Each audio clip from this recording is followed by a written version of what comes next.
Әпкемнің күйеуіне қалай тұрмысқа шығамын? Сәлеметсіздер ме, құрметті оқырмандар, құрбылар, әпкелер. Әңгімемді неден бастарымды да білмей отырмын. Бірақ ақыл кеңестеріңіз қажет. Өзіміз үйде 6 ағайындымыз. Ауылда тұрамыз, өзім қалада оқимын, жасым 22-де. Мендегі мәселе тұрмысқа шығу боп тұр. Өзімнің сүйген жігітіме тұрмысқа шықсам деп армандаушы едім, бірақ жағдай басқаша. Менің туған әпкем тұрмысқа шыққан еді, жездем де, оның үй іші де тамаша адамдар. Әпкем босанғаннан кейін аяқ астынан қайтыс болып кетті, қызы аман қалды. Неден қайтыс болғанын түсіне алмай қойдық, денсаулығында еш кінәрат жоқ еді, дәрігерлердің салғырттығынан деп ойладық.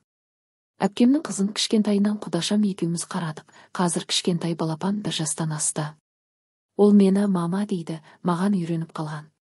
Ендігі мәселе, жездемнің ата-анасы маған келіп жездеме тұрмысқа шыққанымды сұрап жүр. Кішкентай қызға ана керек, жездеңе тұрмысқа шық дейді. Жездем де менің жауабымды күтіп жүр. Бірақ мен жездемді құрметтеймін, ағамдай көремін.